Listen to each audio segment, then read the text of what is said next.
es más breve. Dura solamente 4 años.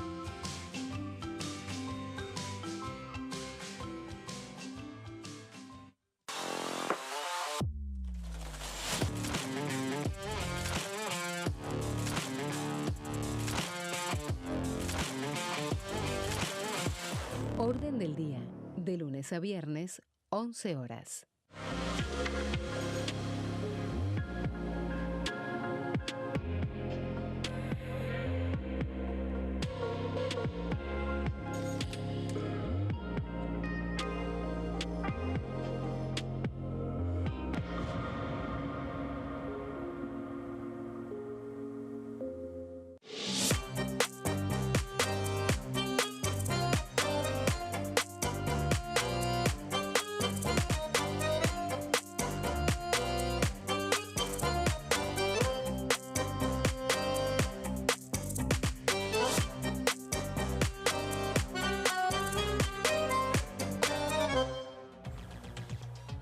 Muy buenas tardes, esta es una nueva edición de Plenario, 1 hora y media de información legislativa con la atención puesta en la Cámara de Diputados.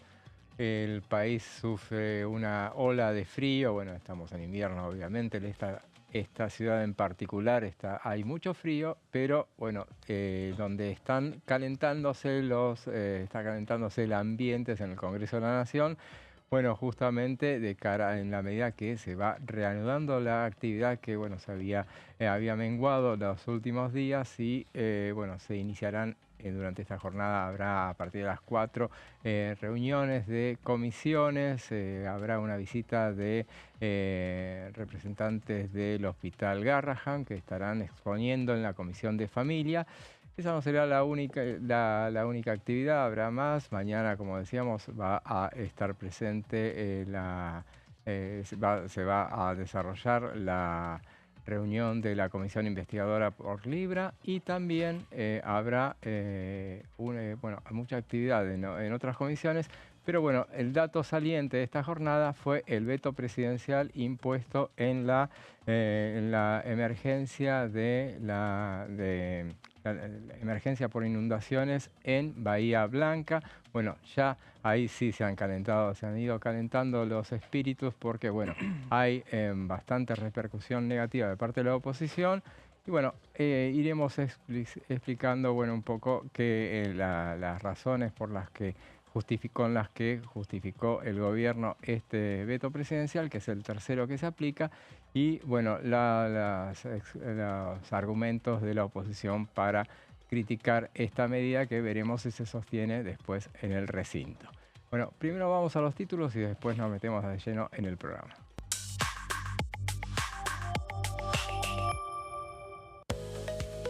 Médicos del Garrahan, como decíamos, van a exponer este martes. En la Comisión de Familias, Niñez y Juventudes se debatirá el proyecto que plantea la emergencia pediátrica.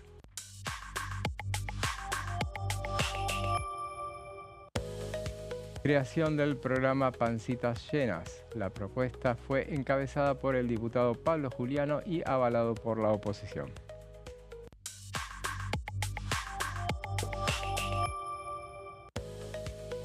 Caso Libra, el miércoles a partir de las 16 se definirá la continuidad o no de la comisión investigadora. Estos son los títulos principales de esta jornada y ya les paso a presentar a quienes hoy me acompañan y le damos la bienvenida a Martín Bravo. Martín, ¿cómo estás? ¿Qué tal, Bienvenido José? nuevamente y estamos muy contentos de tenerte nuevamente con nosotros. Muchas gracias a vos y a todo el equipo de Diputados TV. Sí, como decías, de a poco va entrando en calor, ¿no?, la agenda legislativa y el veto del presidente Milei hoy también generó bastante discusión pública. El gobierno en un momento había dejado trascender una preocupación, ¿no?, por la capacidad para sostener los vetos. Como decías, este es el tercero. Los dos anteriores los pudo sostener con esos 87 diputados, que es el número exacto, ¿no? Sí. Como para asegurarse que la oposición no va a tener los 2/3. Esos 87 que el gobierno había agasajado en un momento en Olivos.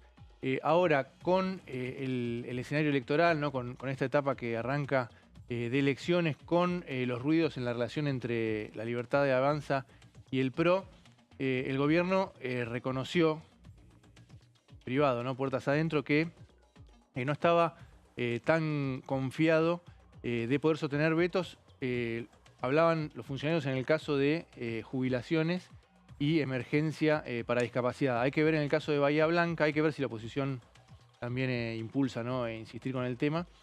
Pero bueno, digamos, va a ser un termómetro, tanto este tema de la ley de emergencia en Bahía Blanca como en el caso de avanzar en el Senado los proyectos por jubilaciones y emergencia en discapacidad ya aprobados en diputados, la capacidad del gobierno para sostener los vetos ante el recambio legislativo, ¿no? El oficialismo confía que después del recambio ya va a ser otra la situación de la Libertad Avanza. Claro, el tema es si están esos 87 héroes que recordemos habían sido, inclusive fueron agasajados después de aquel veto presidencial, el primero de todos, el de la movilidad jubilatoria, fueron agasajados en la quinta presidencial. Después hubo un segundo veto que tuvo 85 votos en contra, a favor del veto justamente. En esa oportunidad, que fue la de financiamiento universitario, veremos qué termina sucediendo con este veto, que es el tercero que ha impulsado el presidente Javier Milei. Pablo Varela, ¿cómo estás? ¿Cómo les va, José Martín? ¿Todo bien? Bueno, sí, efectivamente el veto presidencial llama un poco la atención, ¿no? Porque incluso habían votado los senadores de la Libertad Avanza positivamente en el Senado lo que era esta emergencia para Bahía Blanca. De todos modos, el gobierno había dispuesto una serie de fondos, ni bien ocurrida, bueno, el temporal, ¿no? El temporal en la ciudad del sur de la provincia de Buenos Aires, y me parece que se empieza a calentar la agenda, también teniendo en cuenta que las últimas semanas fueron semanas cortas. Claro. ¿No? Veníamos también ahí de un pico, si se quiere, con la cuestión de la media sanción de muchas leyes que incomodaban al gobierno por la cuestión fiscal. Me refiero a la cuestión jubilatoria, la moratoria, la emergencia en discapacidad. Bueno, pasadas estas semanas cortas, empieza como a retomar, si se quiere, una senda más normal el Congreso, y el gran interrogante que mencionaban ustedes: ¿están o no están los votos o las manos para blindar un veto presidencial?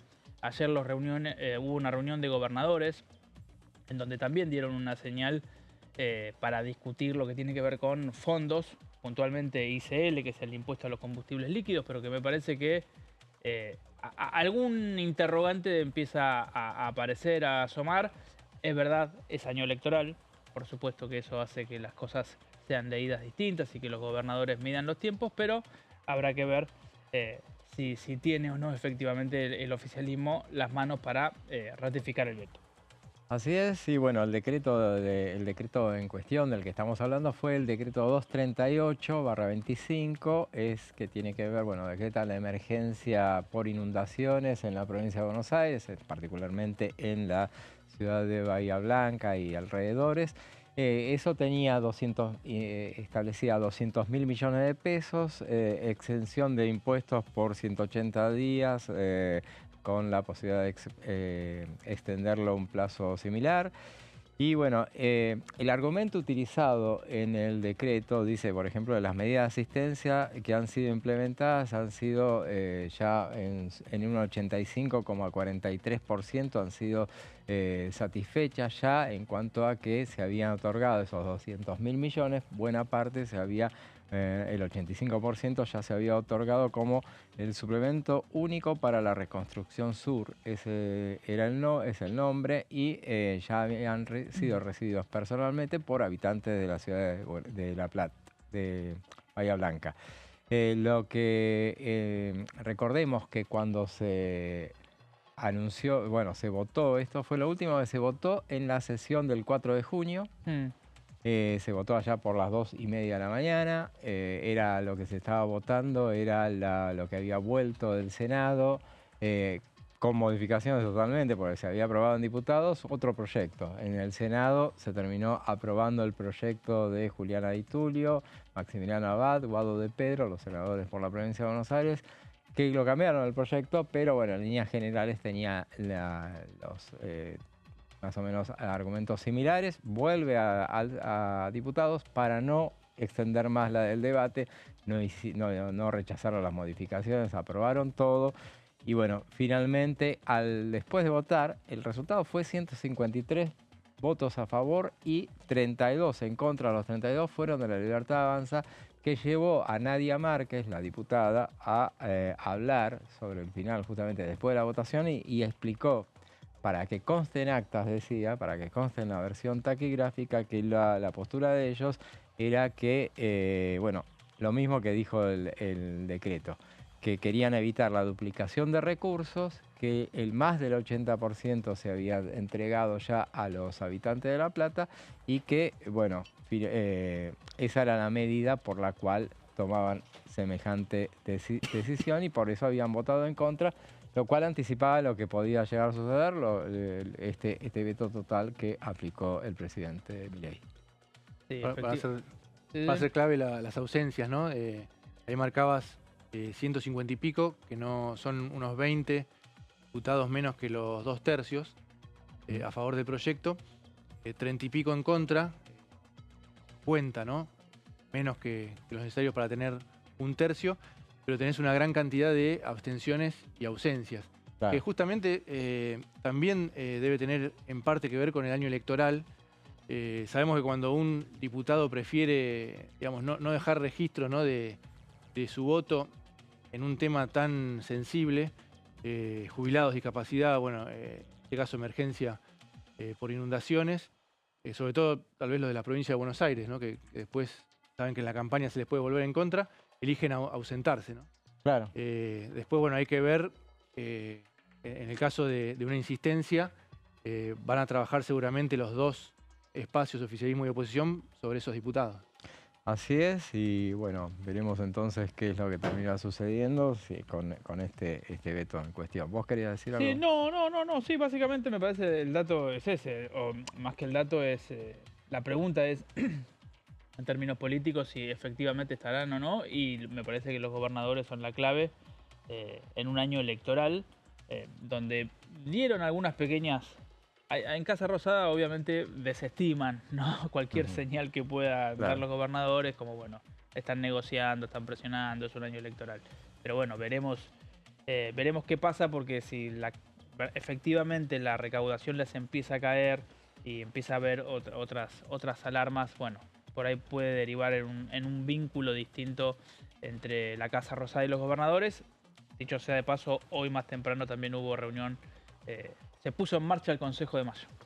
Y justamente de eso vamos a hablar ahora. Perfecto. Vos habías traído unas placas. Sí, te traje unas placas para repasar un poco los nombres de quienes integran el Consejo de Mayo. El Consejo de Mayo, vamos a recordar brevemente, es una propuesta de la Casa Rosada.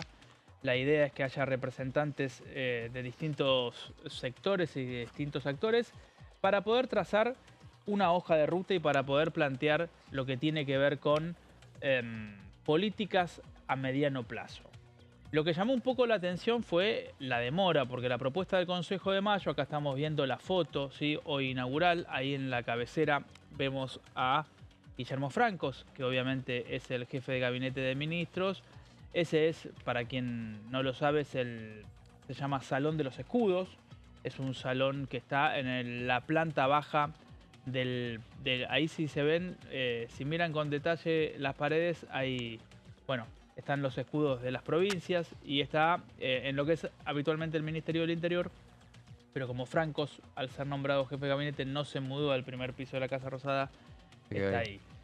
Ahí lo veo, a Ritondo siempre está en ese mismo lugar. Sí. Esa no es la primera vez que aparece una foto ahí en ese lugar y siempre está, él ya tiene ese sillón, le gusta. Puede ser que le guste estar ahí sentado. La mayoría aliados, ¿no? Los representantes del Congreso, Claro. De los gobernadores, muy cercanos. No tenés ahí opositores duros, ¿no? No tenés opositores duros, es verdad, tenés representantes de los gremios, tenés representantes de las empresas. Ahí vemos en esta placa los nombres, los repasamos si quieren. Dale. Bueno, Guillermo Francos, que mencionábamos recién, que es el jefe de gabinete de ministros, es el presidente del Consejo de Mayo. Claro. Federico Sturzenegger es el representante del PEN, es decir, es el representante del Poder Ejecutivo de la Nación. es el ministro de Desregulación y Transformación del Estado, es un ministro especial, un poco tiene como cierta autonomía, digamos, está un poco salido, si se quiere, del funcionamiento del resto del gobierno y siempre está tratando de avanzar en desregulaciones. Sí. Después teníamos ahí, que lo veíamos en la foto, a Alfredo Cornejo. Alfredo Cornejo, ahí entre justamente Francos y Ritondo. Alfredo Cornejo es un hombre de la Unión Cívica Radical, es el gobernador de Mendoza, es un aliado del gobierno, ¿sí? Es una de las provincias que tiene muy buena sintonía con la Casa Rosada. Vemos a Cristian Ritondo a la izquierda de Alfredo Cornejo en representación de la Cámara de Diputados. Enfrente de Ritondo está Carolina Lozada. Ellos son los dos representantes de la Cámara del Congreso. Exactamente, los dos representantes del Congreso, Ritondo por la Cámara Baja, Carolina Lozada por el Senado. También es una diputada del radicalismo, senadora del radicalismo de Santa Fe, una mujer que tiene buen vínculo con el propio presidente. Ella, por lo menos yo la escuché más de una vez decir que era amiga del presidente o que tal vez tenía algún vínculo de amistad. Entiendo yo de la etapa en donde Milei tenía mucha presencia en los medios, ¿no? Claro. Previo a llegar a la Casa Rosada. Y en el último lugar, tal vez la figura menos conocida, Martín Rapalini, que es el actual titular de la UIA. Y después, abajo a la derecha, hay una mujer que yo creo que es una asistente, perdón, no sé el nombre, pero bueno, seguramente está asistiendo en la reunión. Pero bueno, tienen, digamos, hay representación del Congreso, hay representación del Poder Ejecutivo de la Nación, hay representación de los gobernadores, que está en cabeza obviamente Alfredo Cornejo, hay representación de los empresarios con Rapalini, con la UIA, con la Unión Industrial Argentina, y está Gerardo Martínez en representación de la CGT, es el titular de la UOCRA, es uno de los hombres fuertes de la CGT y es uno de los que tiene buen vínculo con la Casa Rosada, ¿sí? Que uno podría decir, bueno, la CGT se tiene que llevar a las patadas con la política que instrumenta el gobierno. Bueno, no es el caso de Gerardo Martínez, ahí obviamente el sindicalismo en ese sentido está, está dividido. Fijaron un formato de funcionamiento. ¿Qué significa esto? Bueno, que se van a estar reuniendo mensualmente al menos una vez, ¿sí? De acá a diciembre. Para diciembre de este año tienen que estar por lo menos las directrices más importantes trazadas. Y se habló de reforma laboral, reforma impositiva y reforma previsional, que son en parte las reformas que también está pidiendo el Fondo Monetario Internacional. Hubo declaraciones de Martínez después y hubo también declaraciones de la senadora Lozada. En definitiva, acá lo que estamos viendo es un gobierno que trata de retomar la agenda.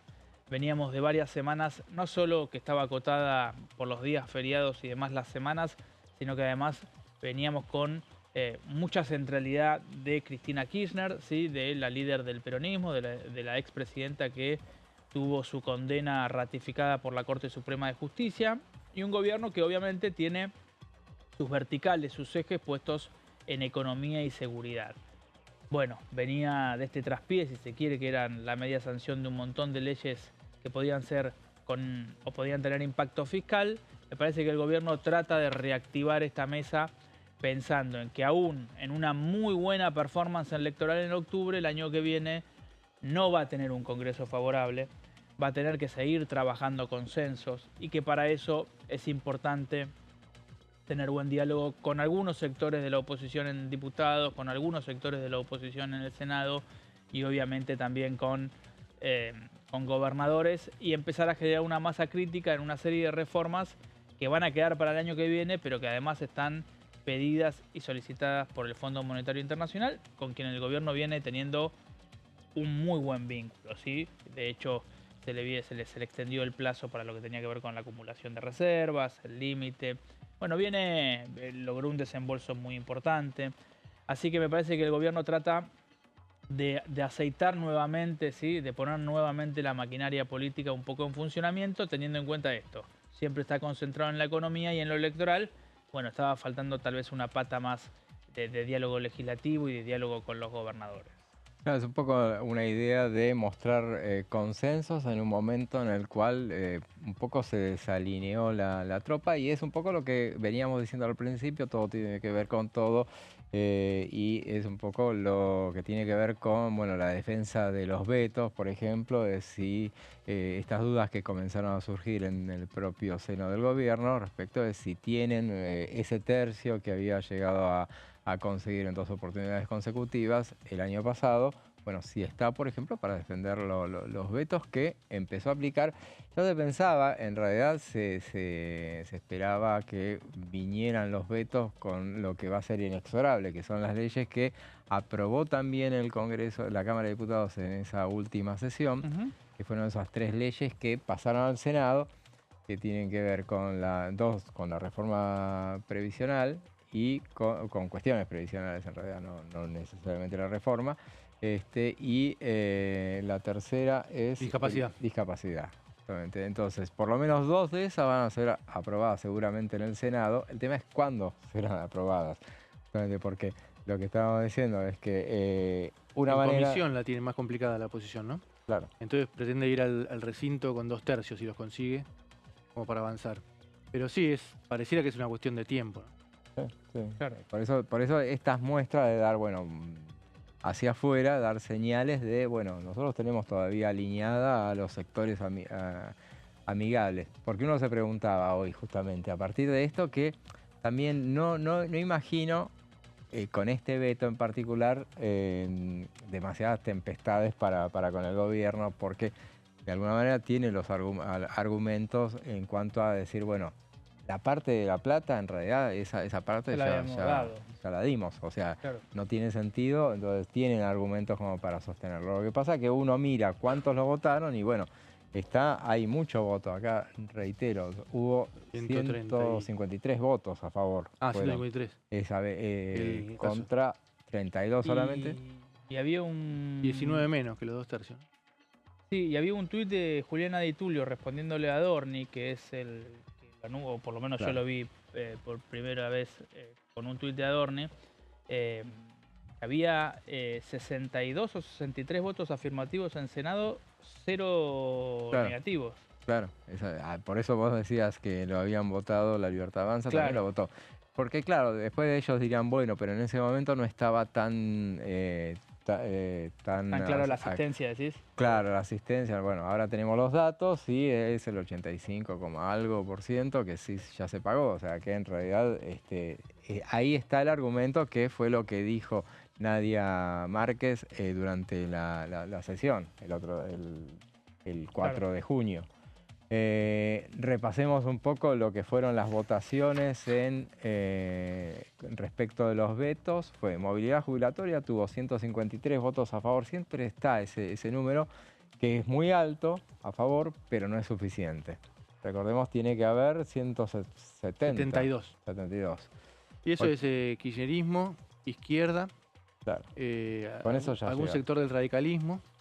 El tema es que si vos no tenés, si no tenés consolidado ese tercio, ahí estás en problema, porque uno se pregunta, el PRO para este tema, más allá de que se haya gastado la plata, pero ¿estará, por ejemplo, para defender este veto? Bueno, en la última sesión se vio que una parte del PRO claro, se despegó del gobierno en ese caso. También los gobernadores, como decía Pablo, en la última sesión fue posible el quórum en buena medida por los diputados que responden a gobernadores, claro, incluso ellos que venían funcionando como aliados del gobierno.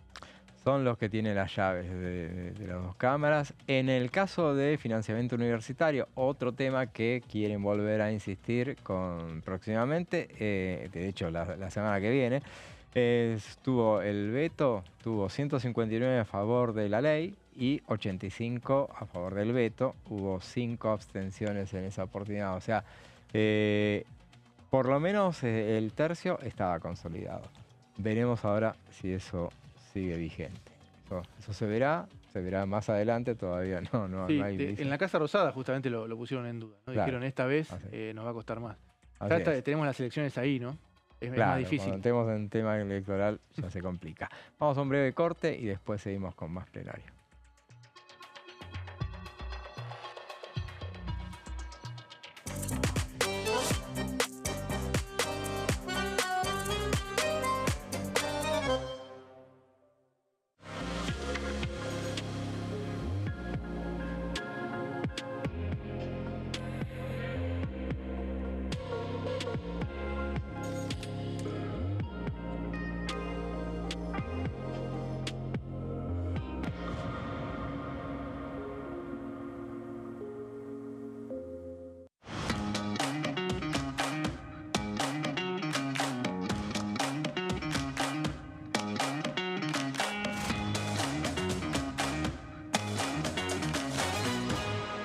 Casos perdidos.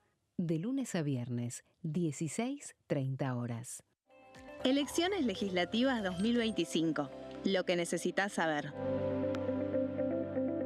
El 26 de octubre, cada provincia elegirá a sus representantes en la Cámara de Diputados de la Nación. ¿Sabés qué bloques renuevan bancas? Este año se renuevan 127 bancas, la mitad de los diputados. Unión por la Patria renueva 46 bancas. El Bloque de la Libertad Avanza renueva 8 bancas. El Bloque del PRO renueva 21 bancas. La Unión Cívica Radical renueva 11 bancas. Encuentro Federal renueva 7 bancas. Democracia para Siempre renueva 9 bancas. El Bloque del Frente de Izquierda renueva 4 bancas. Coalición Cívica renueva 4 bancas. Otros bloques renuevan 17 bancas. Elegí a tus representantes, tu voto, tu voz, tu futuro. Para más información, ingresá en www.argentina.gov.ar/elecciones-medio 2025. Dengue, Zika y chikungunya. Presta atención a estos síntomas. Si tenés fiebre alta, 38 o más, de 2 a 7 días de duración y dolor de cabeza, en especial detrás de los ojos, muscular y de las articulaciones, diarrea, dolor abdominal, náuseas y o vómitos, malestar general, cansancio, decaimiento, erupción en la piel, sangrado en nariz, encías u otras partes del cuerpo, no te automediques. Toma mucho líquido, usa repelente y acércate a un centro de salud.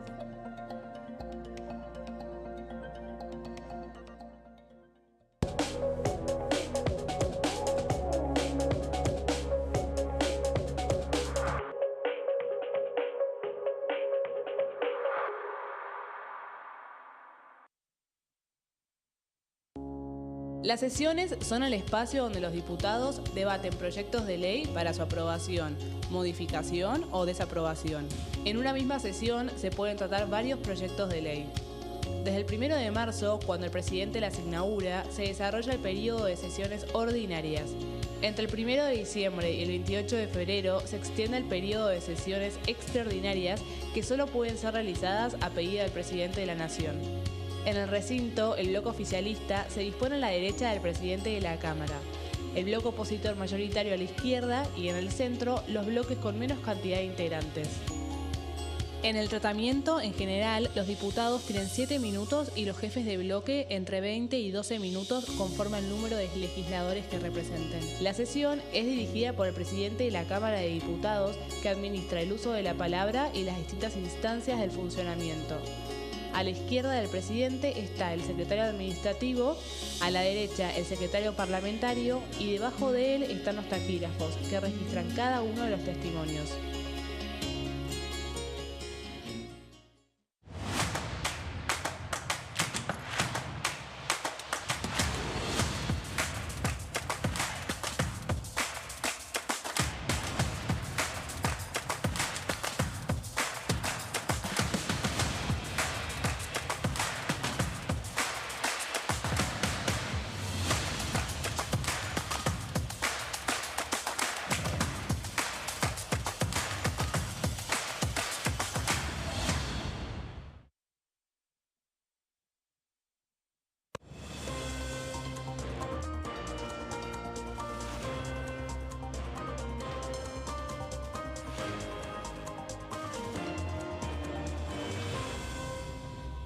Consenso, de lunes a viernes, 12 horas. La Cámara de Diputados tiene 257 miembros. Los diputados debaten y sancionan leyes que rigen en todo el territorio nacional. Algunas de las más importantes son el presupuesto de gastos generales del Estado, el Código Civil, el Código Penal, la forma en que se rige el trabajo, las jubilaciones, entre tantas otras.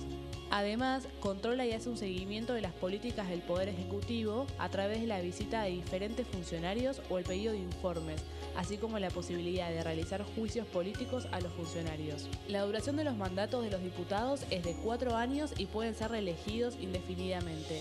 Desde el momento en que asumen y hasta el final de su mandato, no pueden ser acusados, interrogados judicialmente, ni molestados por las opiniones o discursos que imitan desempeñando su mandato. Son requisitos para ser diputado tener al menos 25 años, 4 años de ciudadanía argentina y haber nacido en la provincia por la que se postula o haber residido en ella los 2 años precedentes. Se agrupan en bloques que expresan partidos políticos o afinidad ideológica. Existen también los monobloques integrados por un solo diputado.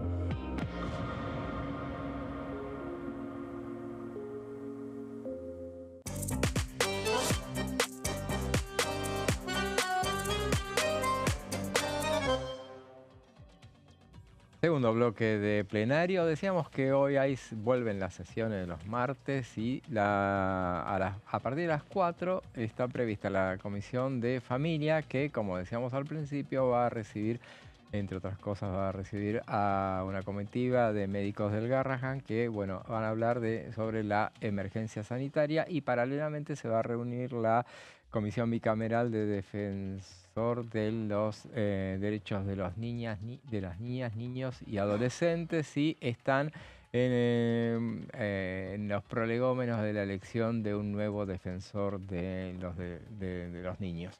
Justamente. La semana pasada decíamos que fue de baja intensidad y hubo una sola reunión en la que estuvo presente, fue la reunión de la Comisión de Prevención de Adicciones, estuvo presente Luis García Sigman, quien es experto de la Oficina de las Naciones Unidas contra la Droga y el Delito y dejó datos muy importantes con relación a la evolución del el narcotráfico, la cuestión en la región. Él decía, por ejemplo, en los últimos años fue evolucionando el área de cultivos ilícitos de arbustos de coca en la región andina. Fue uno de los comentarios que dejó durante esa reunión. Una reunión que estuvo presidida por la diputada Mónica Frade, que es de la Coalición Cívica, es presidenta de la Comisión de Adicciones, de Prevención de Adicciones, y esto decía en nuestro canal. La comisión convoqué a una reunión informativa donde vino a exponer sobre sustancias psicotrópicas y drogas sintéticas. ¿No? Sí, a un representante de UDOC, que es el área interna de Naciones Unidas que se dedica precisamente a delitos complejos y narcotráfico y drogas, que son, la verdad, altamente calificados para hablar de un tema que, por supuesto, me preocupa y que debe ocupar a los integrantes de la Comisión de Control de Adicciones y Narcotráfico de esta casa. Así que hemos organizado una serie de charlas que dio comienzo esta semana, pero que va a continuar con la misma temática desde diferentes ángulos y abordajes el día 5 de agosto y una tercera charla que evaluaremos si lo hacemos dentro de la Cámara de Diputados o en alguna universidad. Estamos evaluando eso porque la provincia de Buenos Aires, digamos, el narcotráfico ha llegado, está instalado y nos parece importante que por ahí llevemos la comisión a lugares sensibles donde hay mucha preocupación de la población. Así que la verdad que fue un lujo la exposición, muy fundada, muchos datos, y repito, nosotros como insumo legislativo para poder evaluar mejor por dónde tenemos que canalizar las modificaciones que haya que hacer, tenemos que escuchar a las personas que por supuesto más saben del tema. Esa es un poco fue la idea ofrecer a la comisión y al resto de los diputados esta oferta. Escuchamos a la diputada Mónica Fein, bueno, destacando la presencia de quien mencionamos, lo repetimos, Luis García Sigman, que es experto de la Oficina de las Naciones Unidas contra la Droga y el Delito, y bueno, expuso ante los diputados. Esa fue la reunión que se desarrolló la semana pasada. Ahí vemos imágenes, ahí junto a la diputada, a la derecha de la diputada Frade, ahí lo vemos al expositor de esa, Luis García Sigman. Y bueno, y reiteramos, esa fue la única reunión de comisión que tuvo lugar la semana pasada. Hubo varias suspensiones, obviamente estuvo toda asignada por la semana por, bueno, las repercusiones de la condena de la expresidenta Cristina Fernández de Kirchner. Damos vuelta a la página, volvemos a la cuestión. Recién estábamos hablando del Consejo de Mayo, que tuvo su primera reunión finalmente, que tuvo lugar hoy en la Casa de Gobierno. Y vamos ahora a hablar del tema de los gobernadores, que también lo mencionaba Pablo al principio del programa, justamente referido a un reclamo que tiene que ver con la coparticipación y un proyecto que están consensuando entre ellos. Algo es así más o menos, ¿no, Pablo? Sí, ya no es la primera reunión que tienen en el CFI, que es el Consejo Federal de Inversiones. Ya se habían reunido hace algunos días atrás, pero volvieron a reunirse ayer lunes para, bueno, seguir conversando y seguir mostrando, si se quiere, cierto músculo y mostrando ciertas cuestiones en común, ¿sí? Como denominador común. Obviamente, cuando uno ve este tipo de postales, son postales imponentes, son postales fuertes, pero sabe que después no siempre tiene un correlato en lo político, no siempre tiene un correlato tampoco en lo legislativo. A veces después los gobernadores uno a uno en sus necesidades negocian con la Casa Rosada. Bueno, es heterogéneo, pero en sí mismo una postal de gobernadores es una postal fuerte y, como decía, se reunieron hace poquito y ayer volvieron a reunirse con la idea de avanzar en la modificación de la ley de ICL. ¿Qué es la ley de ICL? Bueno, es impuesto a los combustibles líquidos, ¿sí? Es un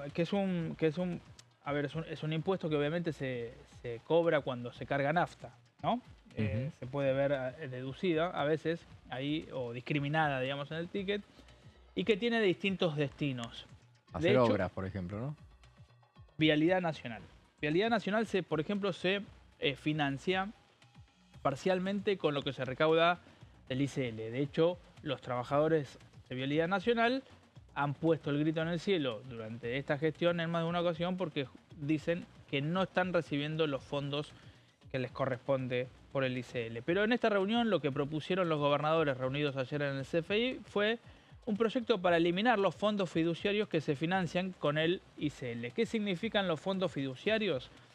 Bueno, los fondos fiduciarios son fondos, justamente, que una vez que reciben los recursos que vienen de lo recaudado por ICL, se destina solamente o específicamente a algo. Hay un fondo fiduciario que puede ser, por ejemplo, para una obra de infraestructura en alguna provincia.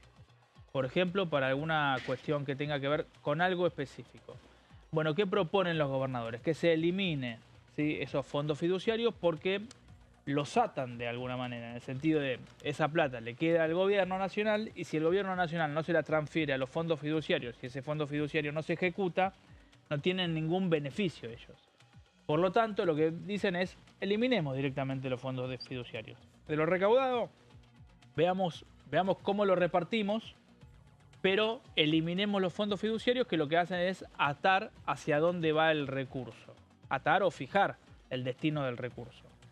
Entonces lo que proponen es que los fondos recaudados vayan directamente a las arcas provinciales y además proponen algo interesante, que es que los ATN, ahí lo que nosotros estamos viendo en el segundo ítem, ATN, son aportes del Tesoro Nacional. Los aportes del Tesoro Nacional tienen dos características, por lo menos. Una son discrecionales, es decir, no están establecidos en ninguna ley. El gobierno, la Casa Rosada, los maneja habitualmente o Jefatura de Gabinete o el Ministerio del Interior. Que en este caso son el mismo. Que en este caso, claro, son básicamente los mismos. pero son discrecionales. Y lo otro es que la nación no recibe nunca fondos de ATN, siempre son para las provincias. Bueno, lo que están proponiendo los gobernadores es que nación reciba parte de los ATN, pero que después los ATN se terminan de distribuir, porque al ser discrecionales pueden no ser ejecutados. Claro. Pero que se distribuyan con la coparticipación primaria y secundaria. Y establecen además un porcentaje, ¿sí?, para todo lo que tenga que ver con ATNs y con el ICL o con el impuesto a los combustibles líquidos. Que esto lo vamos a ver en la siguiente placa, que es Tesoro. Cuando hablamos del Tesoro, obviamente estamos hablando del Tesoro Nacional, estamos hablando de la caja del Estado Nacional, la caja de la Casa Rosada. Si Milei fuese un cajero, en este caso es Luis Toto Caputo, ¿no?, ministro de Economía, pero si Toto Caputo fuese un cajero, el Tesoro es esa caja. Bueno, para la Caja Nacional el 10,40%, ¿sí? Para las provincias el 58,36%, después habría que ver a qué provincia le corresponde cuánto y bueno, eso está establecido en realidad en la coparticipación. Seguridad Nación de la Caja Nacional, Seguridad Social, perdón, de Nación de la Caja Nacional, es decir, no estamos hablando de las cajas previsionales provinciales, 28,69%, y una compensación al Fondo del Transporte de 2,55%. Este es un proyecto que ayer fue firmado por muchos gobernadores. Por lo menos circuló un borrador, no sé si todavía o si ya fue traducido a un proyecto de ley y fue ingresado por mesa de entradas, ese dato me está faltando, pero en definitiva sí hubo una reunión, sí hubo una propuesta concreta, que es esto un poco lo que estamos viendo ahora en pantalla, plasmado en esta distribución para lo que es el reparto de ATNs y para el reparto de lo recaudado por el impuesto a los combustibles líquidos.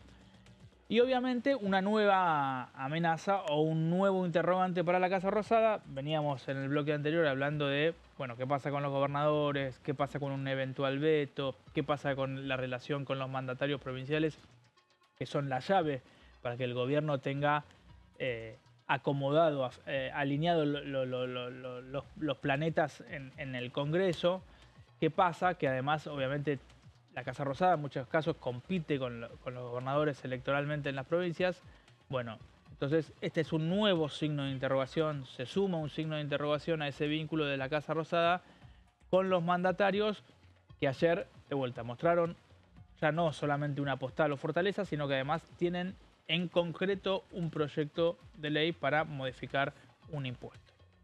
Así es, y justamente Francos les dijo, les advirtió a los gobernadores, más allá de que tras remarcarles que estaba todo bien, pero plata no hay, les advirtió que van a ir con el veto, van a vetar cualquier medida que, respecto a ese proyecto, cualquier medida que altere el superávit fiscal, justamente. Claro, a mí lo que me decían hoy por parte de los gobernadores es que esto no tendría costo fiscal y que el gobierno no tendría demasiados argumentos como para vetarlo o como para no habilitar. La verdad yo no me puse a mirar el fino de los números.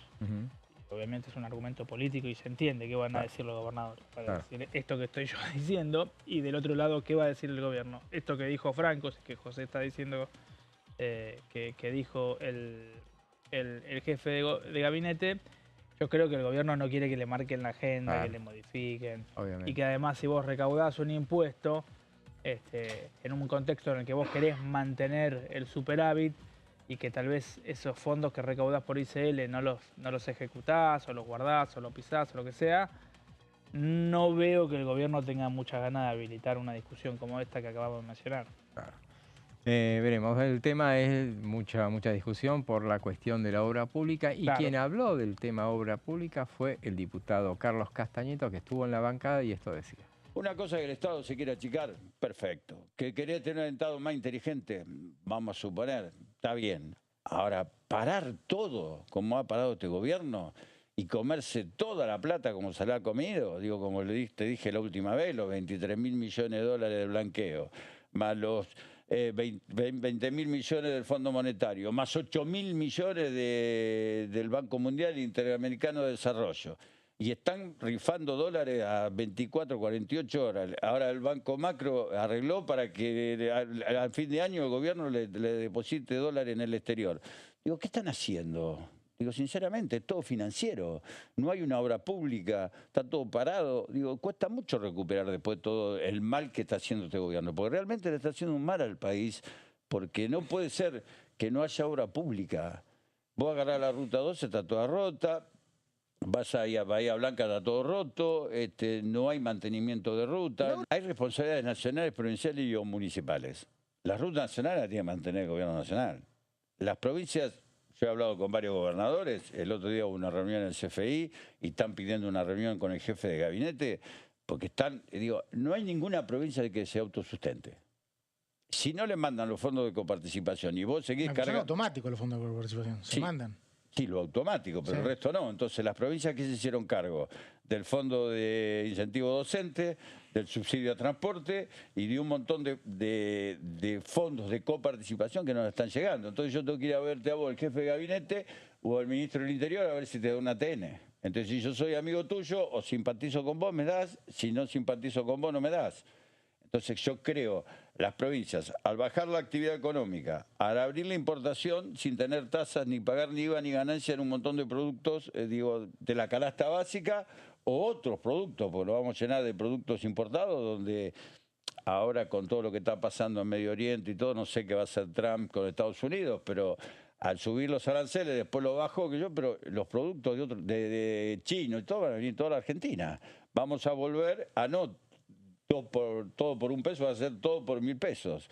Entonces, vamos a vivir, ¿cómo te podría decir?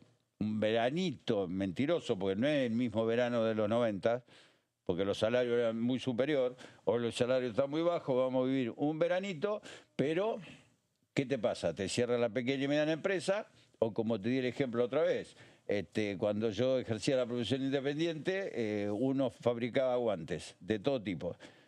Después le cambió, empezó a importar, echó 100 personas y le empezó a poner la marca de él a un guante chino.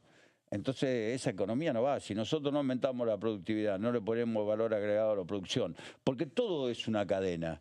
Si no hay valor agregado a la producción, no hay consumo y no hay actividad económica, las provincias no recaudan. La provincia no puede recaudar si el gobierno nacional no tiene una política acorde a las necesidades de las provincias. Cada provincia tiene su idiosincrasia, cada provincia tiene su economía, pero vos fíjate hoy, por ejemplo, lo que se exportó en energía, entraron tantas divisas que es inferior a los argentinos que viajaron al exterior, en turismo. Entonces digo, la ecuación no cierra por ningún lado. Ahí lo escuchábamos al diputado Carlos Castañeto, bueno, pasando un panorama muy crítico de quien es, representante de Unión por la Patria, y hablando de una cuestión que es enarbolada por todos los sectores, que es la que tiene que ver con inclusive los amigables con el gobierno, que tiene que ver con la obra pública. Y cuando digo amigables, sí nos referimos a los gobernadores en particular, por ejemplo, en el Senado. Sí. ¿Hay alguna cuestión puntual donde cada provincia vale un poco más, se hace sentir más? Y bueno, está el hecho de que el gobernador rionegrino, Alberto Beretilnec, justamente ha sido una de las voces más críticas del gobierno en los últimos días con relación a la obra pública, justamente, y me refería al Senado por el hecho de que, bueno, muchas de las cuestiones con el voto de la senadora que ellos tienen ahí ha sido clave en muchas para destrabar iniciativas, como por ejemplo el tema de boleta única, pero también para otras cuestiones que se le han complicado para el gobierno, sin ir más lejos del tema del juez Lijo, en su momento. Pero bueno, la cuestión de la obra pública es un tema de muy áspero acá en la discusión entre oficialismo y oposición. Sí, inclusive entre aliados, como decís. Otro gobernador, el radical Maximiliano Puyaro, que tiene posiciones cercanas al gobierno, también se diferenció por ese tema. Funcionarios santafesinos de su gobierno advirtieron sobre el estado de las rutas nacionales en Santa Fe, en especial las que confluyen en el puerto, que tienen en determinadas épocas del año de la cosecha muchísimo caudal, muchísimo tránsito, y que bueno, que eso lo que planteaban era que afecta a la competitividad también, ¿no? Que empieza a hacer resentir todo lo que es traslado, fletes, y bueno, se lo planteaban al gobierno. Sí, eso es casi transversal, ¿no? Ese reclamo, ese planteo. Claro, claro. Así que, bueno, habrá que ver. Veremos si es uno, seguramente va a ser uno de los planteos que se le van a hacer al jefe de gabinete en su visita al Senado este jueves, justamente, en el Senado, donde se presenta. ¿Esta es la segunda vez en el año que se presenta o en el Senado es la primera vez que le toca? No, la primera vez que le toca. En el año no me acuerdo, no es la primera vez que va al Senado seguro. Sí. Me acuerdo. Creo que es la tercera vez al que va al Senado, pero no me... Creo que... No, a ver, el Senado tuvo 3 sesiones este año, hasta ahora. Puede ser. En realidad, bueno, así que no fue, porque una fue de homenaje y 2... Este año entonces no hubo informativa. ¿Era la primera? En el Senado no recuerdo. Me acuerdo de Pose el año pasado. Sí. Franco, sí. Franco estuvo. Pero no me acuerdo si este año fue. No, creería que fue. Creo que fue el año pasado. Me parece que las 3 sesiones que hubo. Sí, estuvo en diputados, obviamente, ¿no? Acá estuvo 2 veces, ¿no? Una por el informe y otra por compareciendo, ¿no? Por Libra. Por el Libra. O sea, a lo mejor de ahí capaz que se nos viene la representación que estuvo más veces. Claro, esta me parece que sí, va a ser la primera vez que está en el Senado, donde, bueno, ahora sí le van a preguntar por Libra. Obviamente le van a preguntar por la obra pública, que este era el link que hacía con el tema. Obviamente va a ser un tema recurrente. Y por la caída de la recaudación, que es un poco lo que me mencionaba también Martín en función de lo del gobernador Puyaro, pero digo, estamos hablando también de ICL. Claro. Me parece que en la medida que... Los datos igual de INDEC son muy alentadores, ¿no? Son muy positivos, pero hay algo que no termina de sentirse. Claro. Sí, por eso seguramente, bueno, es un momento muy adecuado que va a venir al Senado a dar ese informe. Recordemos que el Senado tenía previstas 2 sesiones para esta semana, pero una de ellas, como ayer le poníamos muchas dudas, muchos signos de interrogación, porque a la primera, que era la que había sido para miércoles o jueves, así le habían pedido Edith Terenzi, Pablo Daniel Blanco y la senadora Krexel, también habían pedido una sesión la Patagonia Rebelde. Esa, ahí tenés, es perfecto. Son 3 senadores patagónicos. 3 patagónicos, sí. De ahí el chiste. Era por 39 proyectos, 17 de ley, 22 de declaración, pero son sobre todo temas que tienen dictamen de comisiones, pero que cuesta llevarlos al recinto, entre ellos, por ejemplo, la ley Nicolás, uno de ellos que me vino a la memoria, que fue una cuestión que muy reclamada porque costó un montón aprobarlo en diputados y finalmente el año pasado perdió estado parlamentario, ahora volvieron a darle dictamen y van a tratar de empezar al revés, por lo menos aprobarlo en el Senado y que tenga aprobación en diputados. Viene pasando, ¿no? Con esos proyectos que a lo mejor están fuera de la confrontación política más fuerte, pero con la dinámica de que haya únicamente sesiones especiales por temas puntuales, ya cada vez son menos, ¿no? Las sesiones que antes se hacían más seguido sobre una serie de temas que no generaban tanto interés, tanta confrontación política, pero ahí se aprobaban una serie de proyectos en su mayoría con consenso y últimamente no ha habido lugar para ese debate, para ese tipo de sesiones y han quedado sin tratamiento, han perdido estado parlamentario. Proyectos que, si uno pregunta, la mayoría están de acuerdo, ¿no? El caso de la ley Nicolás es uno de ellos. Vamos a un breve corte y después seguimos con más plenario.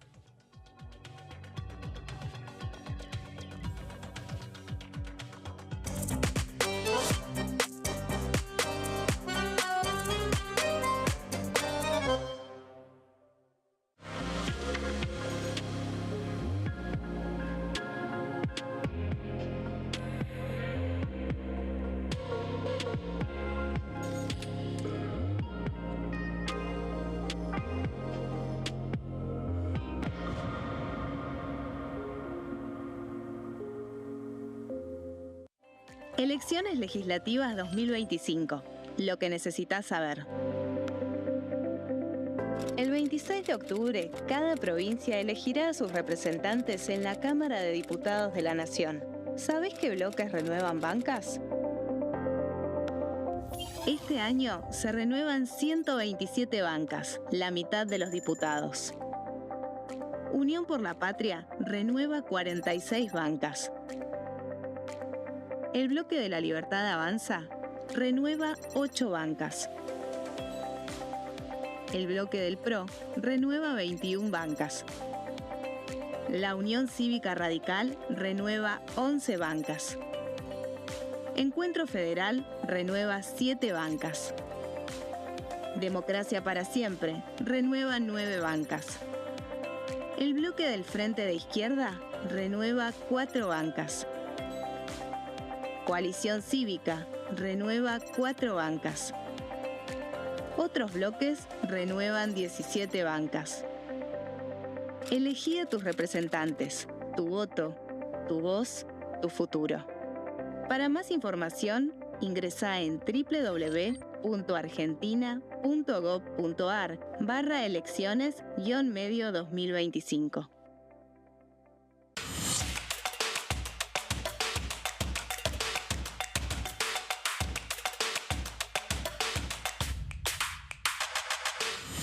Quórum, de lunes a viernes, 14 horas. ¿Qué diferencia hay entre la Cámara de Diputados y la Cámara de Senadores?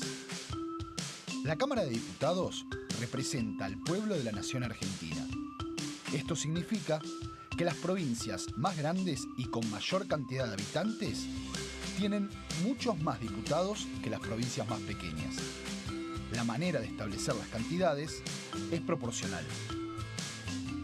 La Cámara de Senadores representa a las provincias.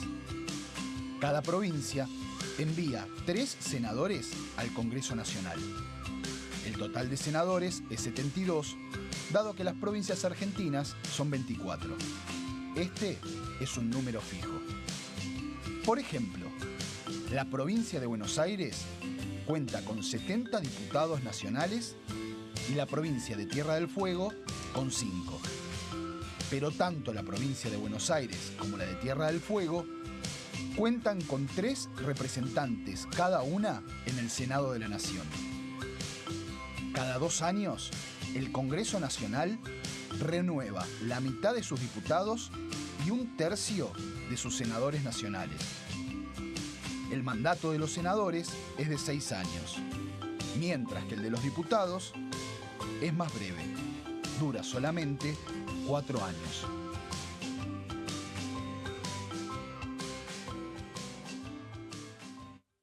Dengue, Zika y chikungunya. ¿Cómo protegerte de la picadura de mosquitos? Para prevenir el dengue, Zika y chikungunya, evita que el mosquito te pique. Usar repelente siguiendo las indicaciones del envase. Cubrí brazos y piernas con ropa clara. En casa, pon espirales o tabletas. Usa tules o mosquiteros sobre camas o cunas. Coloca mosquiteros en puertas y ventanas.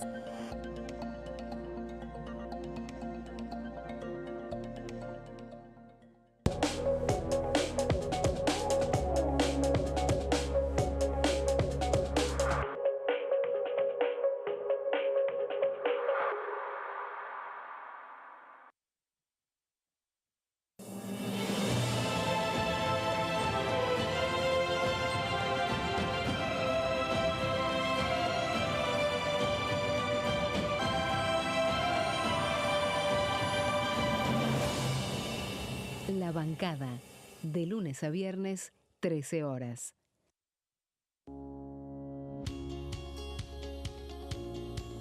La Cámara de Diputados tiene 257 miembros. Los diputados debaten y sancionan leyes que rigen en todo el territorio nacional. Algunas de las más importantes son el presupuesto de gastos generales del Estado, el Código Civil, el Código Penal, la forma en que se rige el trabajo, las jubilaciones, entre tantas otras. Además, controla y hace un seguimiento de las políticas del Poder Ejecutivo a través de la visita de diferentes funcionarios o el pedido de informes, así como la posibilidad de realizar juicios políticos a los funcionarios. La duración de los mandatos de los diputados es de 4 años y pueden ser reelegidos indefinidamente. Desde el momento en que asumen y hasta el final de su mandato, no pueden ser acusados, interrogados judicialmente, ni molestados por las opiniones o discursos que imitan desempeñando su mandato. Son requisitos para ser diputado tener al menos 25 años, 4 años de ciudadanía argentina y haber nacido en la provincia por la que se postula o haber residido en ella los 2 años precedentes. Se agrupan en bloques que expresan partidos políticos o afinidad ideológica. Existen también los monobloques integrados por un solo diputado.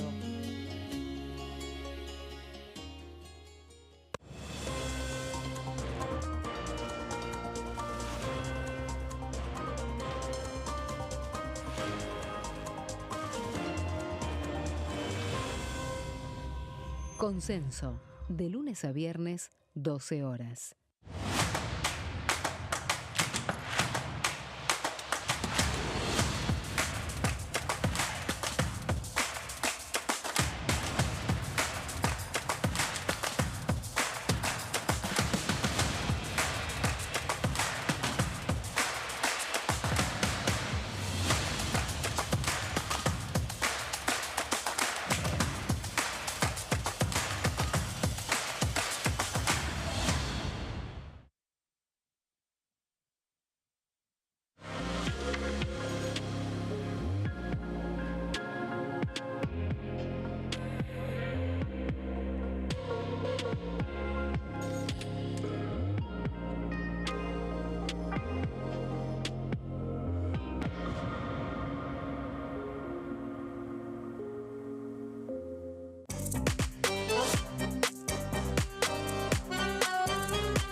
Tercer bloque de plenario y bueno, hacíamos referencia a la ralentización de la actividad parlamentaria que tiene que ver no solamente con los feriados, sino con, obviamente, con el avance del año electoral. Recordémoslo y reiterémoslo una vez más.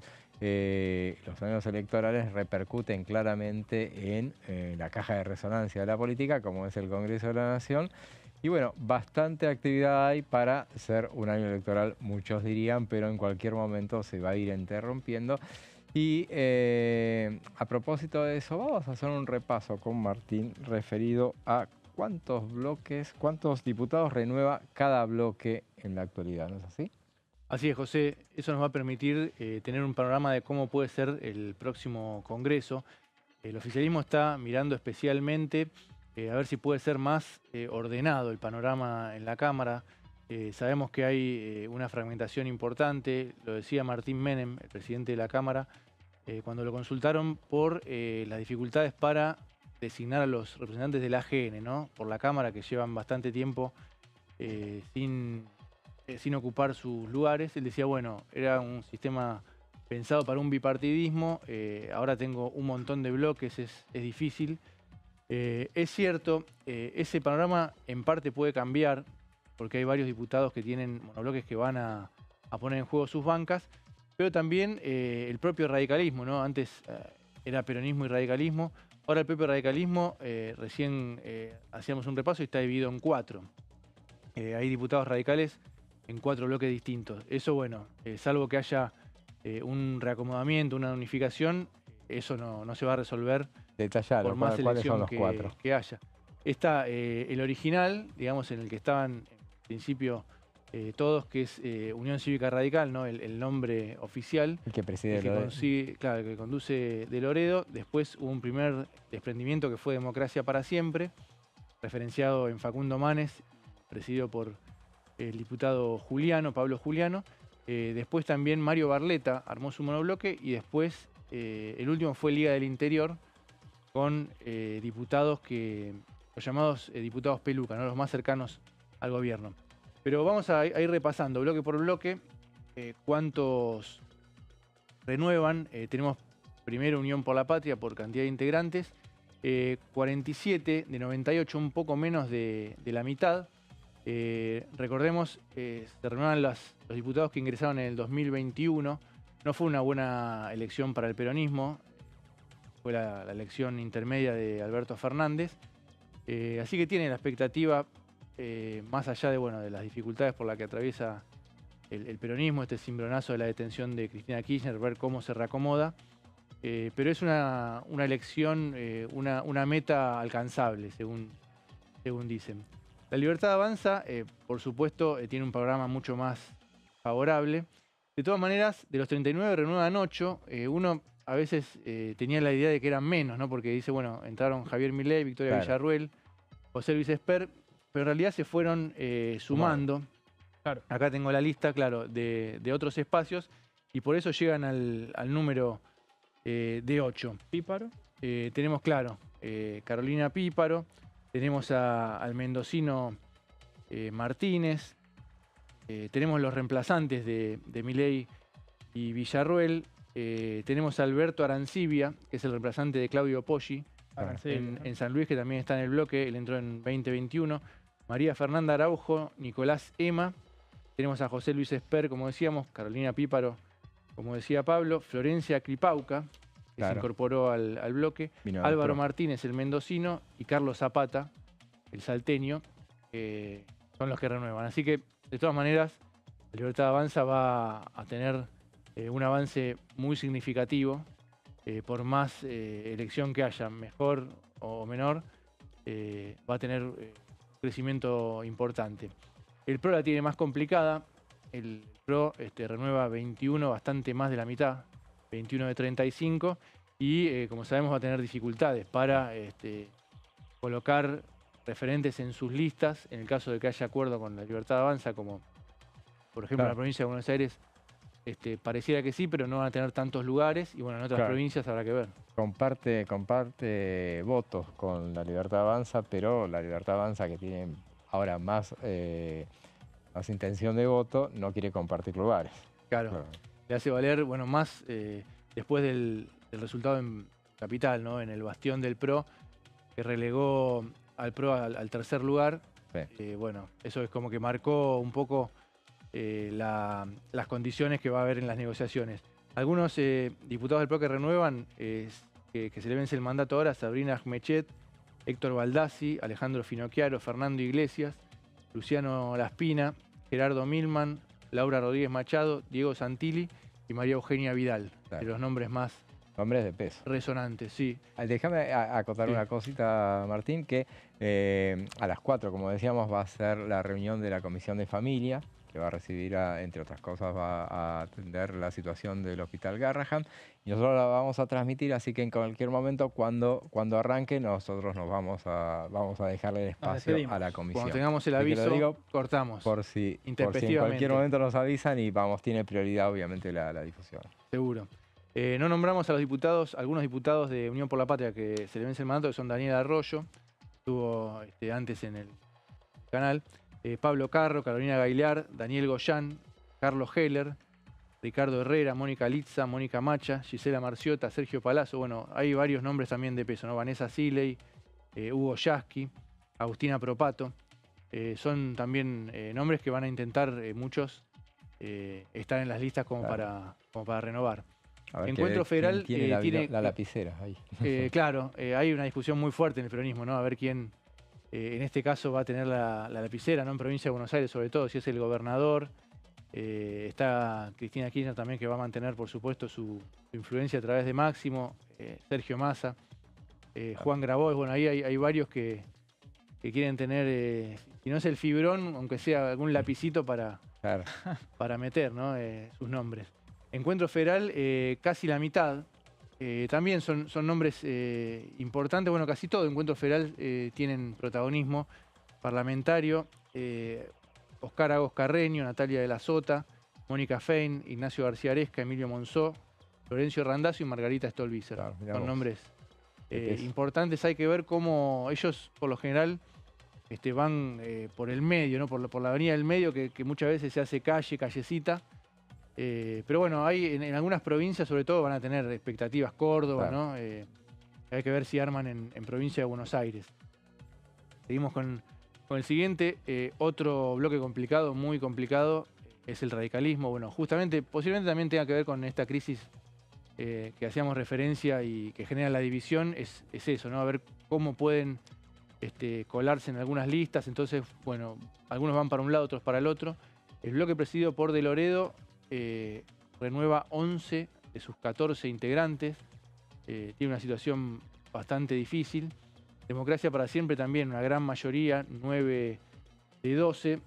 Algunos nombres, en el caso de la UCR, el propio De Loredo, Atilio Benedetti, Soledad Carrizo, Julio Cobos, que decíamos que se mantiene en el bloque, pero está teniendo juego propio, Fabio Ketlars, Roxana Reyes, Martín Tetaz. Y en Democracia para Siempre, Facundo Manes, Fernando Carvajal y Carla Carrizo. Son 3 de esos 9, de los más con mayor protagonismo. Tenemos también la coalición cívica y hay un error, son 4 de 6.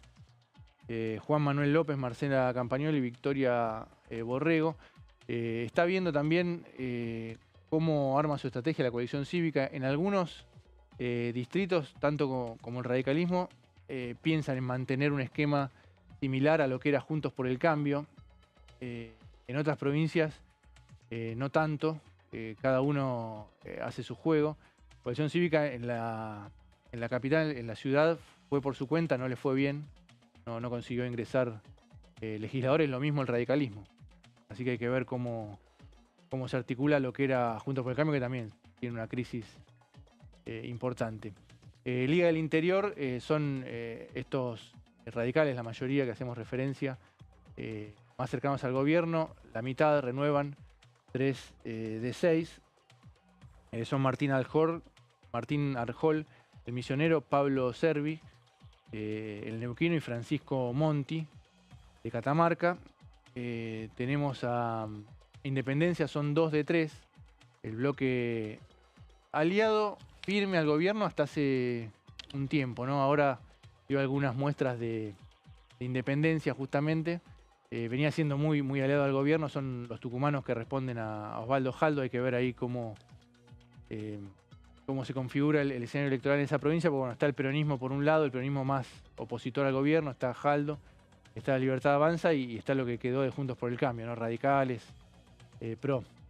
Después tenemos los bloques más chicos, el PTS, que es el bloque más fuerte de la izquierda, renuevan 2 de 3, Nicolás del Caño y Alejandro Vilca, son los 2 que se determina el mandato.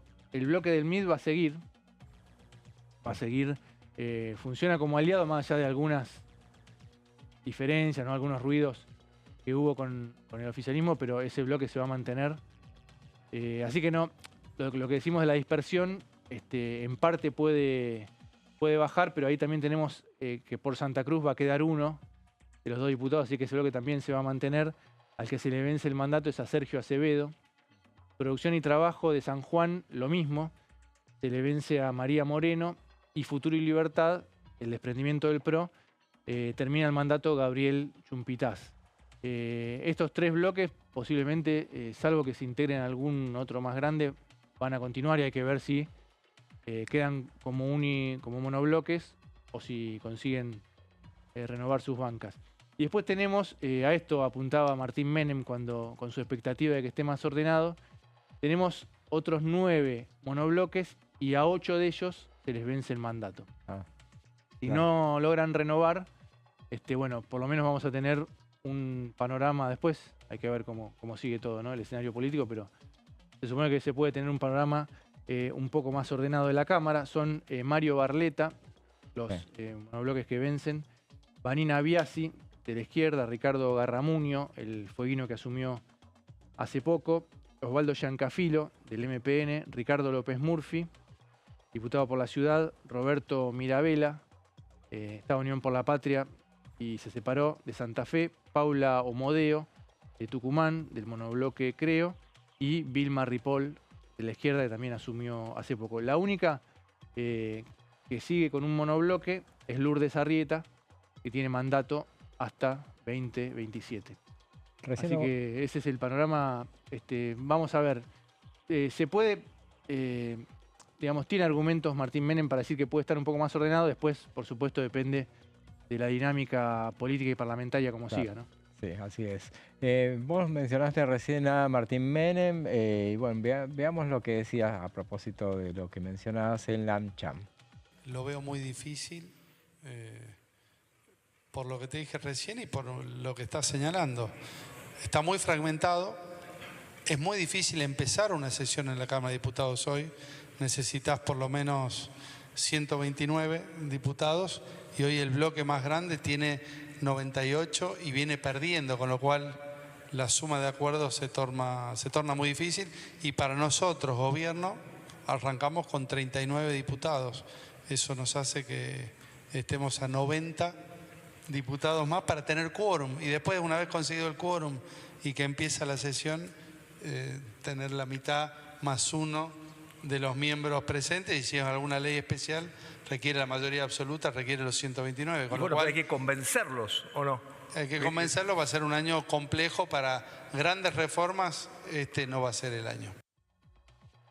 Ahí lo escuchábamos a Martín Menem hablando de lo que vos decías, la multiplicidad de bloques en la Cámara de Diputados, esta fragmentación que hay, que se ha dado, en realidad se ha dado, no es algo, un fenómeno novedoso. Lo que llama la atención o la novedad está en que normalmente se daba en el marco de bipartidismos y ahora se da en el marco de gobiernos en minoría, de todas minorías, inclusive con una minoría muy grande, pero minoría al fin, como es la de Unión por la Patria.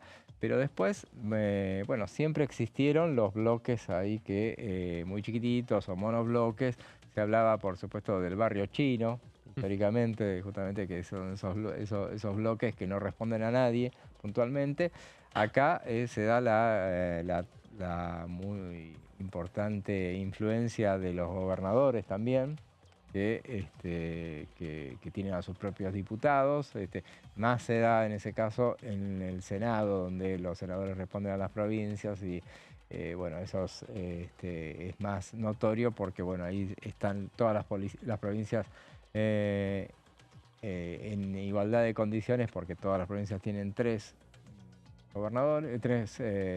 senadores, pero bueno, los gobernadores que tienen senadores que le responden, bueno, se hacen valer, obviamente. Acá en diputados, yo recuerdo un momento en el que el kirchnerismo tenía mayoría, o en realidad no tenía mayoría, no llegaba, pero tenía más de 120 diputados, pero después la mayoría la super cumplía con los bloques de ese... Estaban estos monobloques, pero actuaban justamente casi como un bloque, ¿no? Eran una serie de bloques chicos, algunos respondían a gobernadores, otros sueltos, pero ya uno los sumaba casi automáticamente. Era como hacíamos hasta hace poco con los 3 tucumanos de Independencia, que ya casi los metíamos con el oficialismo. Bueno, en ese caso pasaba eso, y de todas maneras todavía estaban configurados de manera más fuerte los partidos. En este caso también es hasta difícil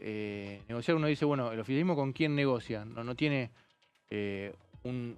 bloques fuertes para negociar, está muy fragmentado, pero a su vez en cada bloque también, por ejemplo, en Encuentro Federal, ¿no? En Encuentro Federal no es que el oficialismo pueda hablar con Pichetto y Pichetto garantiza la postura de todos, porque tenés diputados que responden a gobernadores, diputados más opositores como Natalia de la Sota, Margarita Stolbizer, los dos socialistas. Bueno, está como muy fragmentado. Lo mismo en el PRO. En el PRO en este momento el oficialismo no puede garantizarse el apoyo de la totalidad de ese bloque. Sabe que algunos, bueno, responden a Patricia Bullrich, otros a Mauricio Macri, otros a gobernadores. No está fácil la Cámara. Seguro.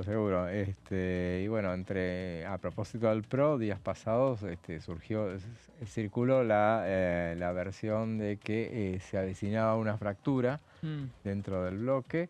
Eso en su momento había sido una versión que había circulado fuerte. Bueno, finalmente fueron 2 solamente los que terminaron yendo. Eran esos 2 que vos mencionaste en el bloque Futuro y Libertad.